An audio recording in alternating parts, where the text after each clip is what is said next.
Olá a todos, mais uma vez estamos aqui para poder apresentar alguns conceitos da esfera da ciência política. O conceito que eu vou apresentar no vídeo de hoje é o conceito de Estado. Um conceito que pode ser interpretado, pode ser visto de duas maneiras diferentes. Existe uma maneira jurídica de se enxergar o Estado e existe uma maneira política de se enxergar o Estado. Então, neste vídeo eu vou apresentar essas duas visões. São duas visões bastante sucintas, bastante curtas. E em outros vídeos eu vou apresentar o conceito de Estado conforme algumas teorias criadas por alguns autores para poder apresentar e explicar ainda mais esse próprio conceito. Então, em primeiro lugar, lembrar sempre que o Estado é uma instituição. Ou seja, é uma organização administrativa impessoal. Isso é um ponto importante do conceito de Estado moderno, o Estado como a gente tem nos dias de hoje. É necessário identificar essa questão, esse conceito de Estado como sendo Estado moderno, pelo seguinte motivo: a gente pode entender que desde que o ser humano se organizou em comunidades, em grupos, surgiu alguém ou surgiu algo, existia alguém, existia algo que administrava essa sociedade, que administrava esse grupo. Então, a gente pode entender que desde sempre que o ser humano se organizou em grupos, existe algo análogo ao Estado. Existe esse grupo de pessoas ou essa instituição que administra aquele território. Só que este conceito de Estado, ele varia ao longo do tempo. É dessa forma que existiu o Estado egípcio, depois existiram as cidades-estado gregas, existiu o Estado romano no seu período monárquico, no seu período republicano e no seu período imperial.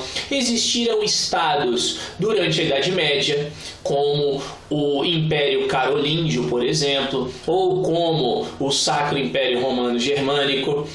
Então, essa ideia de uma estrutura administrativa que gerencia determinado território, ela existe desde sempre. Mas aqui a gente está falando do Estado moderno. E por que é necessária essa adjetivação, o Estado moderno? Porque esse Estado moderno ele vai surgir, na média, por volta do século XV. Na Europa. É claro que é uma média. Existem estados que surgiram antes, existem estados que surgiram depois. E esse estado, ele se caracteriza por alterações na estrutura política e administrativa que existia até então. E é a estrutura que, de certa forma, com algumas alterações, com alguns acréscimos, a gente continua tendo até os dias de hoje. Então, que estrutura é essa? Do ponto de vista jurídico, geralmente quando a gente abre livros que vão falar sobre o Estado, todos os doutrinadores definem o Estado como sendo uma instituição que é composta por 4 elementos. O primeiro elemento é o território. E é óbvio, né? Se não existir um território, essa estrutura administrativa, essa instituição vai administrar o quê? Vai administrar que área? Então, o território, ele é um componente fundamental do Estado. Sem território não existe Estado, não tem como se falar em Estado. Sem território é possível se falar em nação, porque a nação é um conceito cultural. Então, por exemplo, ciganos na Europa correspondem a uma nação.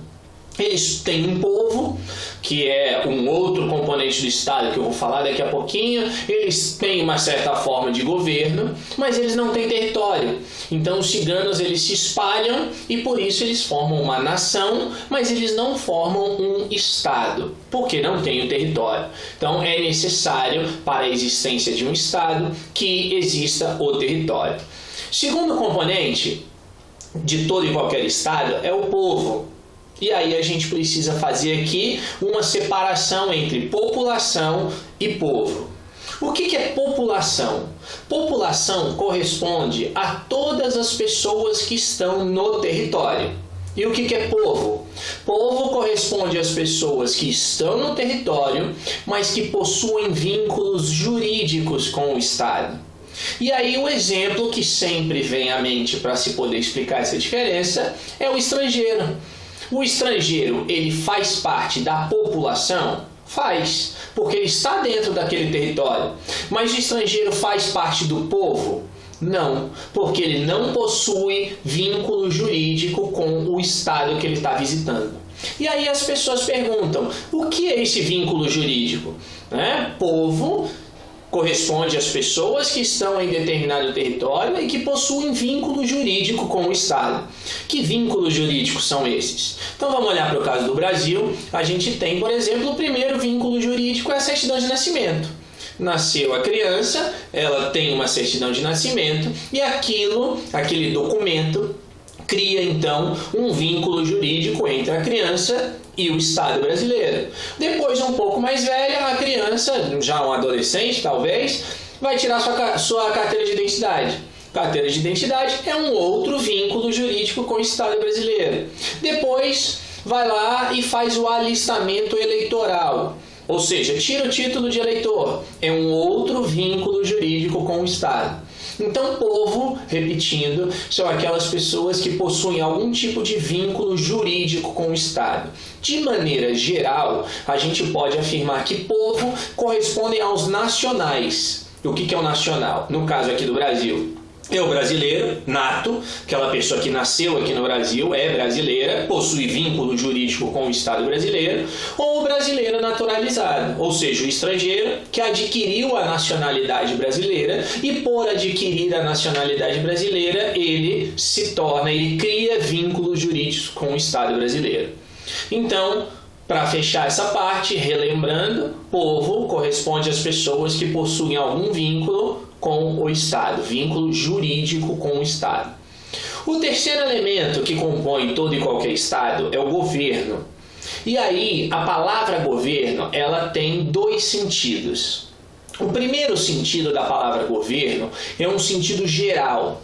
É aquele sentido que os filósofos clássicos, como principalmente aí Platão, Aristóteles, dentre outros, vão utilizar. Eles vão falar em governo republicano, em governo despótico, né? Então, nesse sentido amplo, a palavra governo ela era utilizada como sinônimo de Estado.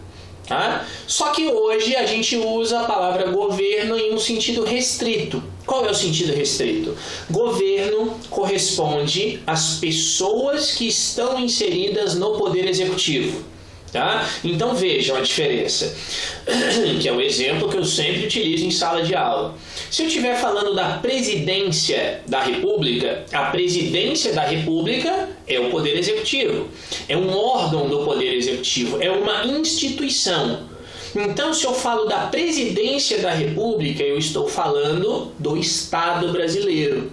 Mas se eu falo do presidente da República, eu estou falando da pessoa que se inseriu no aparelho do Estado, que se inseriu no Estado brasileiro. Então, o presidente, ou no caso atual, a presidente, faz parte do governo. Então, governo é isso. Governo são as pessoas que se inserem no poder executivo.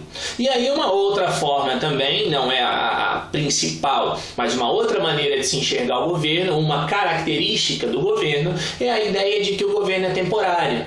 Por que a gente fala governo Lula, governo Fernando Henrique, governo Dilma? Vejam que o Estado brasileiro continua, mas o governo mudou. Então, o governo, nesse sentido, vão ser as pessoas que estão ali inseridas no poder executivo, exercendo a função de chefe de governo. O próprio nome da função é esse, chefe de governo, que é aquela pessoa responsável pela administração interna do país. Tá? Então, governo, repetindo, são as pessoas que estão no poder executivo. O governo é temporário, o governo tem um prazo, tem um momento de início e tem um momento de fim. E o governo também, então, é um componente do Estado, porque se não tiver alguém administrando, o Estado não consegue existir. E o último item, a última ideia de Estado, no seu sentido jurídico, é a ideia de soberania. O que é soberania? A soberania, de maneira bem simples, corresponde à capacidade que o Estado tem de agir sem ser limitado por ninguém. Então, essa frase de que o Estado tem a capacidade de agir sem ser limitado por ninguém, ela tem dois lados, ela tem duas visões. No âmbito externo, o que quer dizer isso? É o típico de todo e qualquer Estado no âmbito internacional. Ou seja, é a ideia de que no âmbito internacional os estados tomam decisões e eles não são submetidos por ninguém. Os estados, eles são, portanto, soberanos para tomar a sua decisão. Vamos entrar numa guerra? Sim ou não? Quem decide isso é o Estado. Em princípio, do ponto de vista jurídico, sem nenhum tipo de submissão à vontade de outro Estado. Tá? E existe a soberania do ponto de vista interno. O que é a soberania do ponto de vista interno? É a capacidade, e aí olhando aqui para o caso brasileiro, do poder legislativo em criar leis sem se submeter a ninguém. Vejam a diferença, comparando-se a Câmara dos Deputados, que é o legislativo em nível federal, com uma Assembleia Legislativa de um Estado brasileiro, por exemplo. O Estado brasileiro, a Assembleia Legislativa do Estado brasileiro, pode criar uma lei que cria uma moeda? Não pode. Por quê? Porque a Assembleia Legislativa não é soberana. A Assembleia Legislativa ela é autônoma, mas ela não é soberana. Já a Câmara dos Deputados, entre aspas, é claro, pode criar qualquer coisa. Ela não tem limitações na hora de criar. Claro que aqui essa frase ela precisa ser vista com uma certa reserva, porque é lógico, todos sabem que a Câmara não pode sair criando qualquer coisa. Mas o que eu quero dizer é que a Câmara dos Deputados, como órgão legislativo máximo do Estado brasileiro, ela é o rosto da soberania do Estado brasileiro. Ou seja, a Câmara dos Deputados não se submete à vontade de ninguém para criar a sua legislação. Então, do ponto de vista jurídico, relembrando, são esses quatro elementos. Todo Estado ele se compõe por um território, pelo povo, pelo governo e pela soberania. Se qualquer elemento destes não estiver presente, não existe Estado. Exemplo bem simples, Palestina. A Palestina tem um território que é definido, a Palestina tem um povo, porque são as pessoas que estão lá e que têm vínculo com a Palestina tem um governo, porque existe a Autoridade Nacional Palestina, mas a Palestina não tem soberania. Ou seja, se a gente olhar do ponto de vista internacional, a Palestina não existe. O que existe é o Estado de Israel. Então, esses quatro elementos, território, povo, governo e soberania, precisam estar presentes para que se olhe e se perceba a existência de um Estado do ponto de vista jurídico. Do ponto de vista político, como se define o Estado? A melhor definição, e a definição, uma das mais usadas, é uma definição criada pelo sociólogo alemão Max Weber.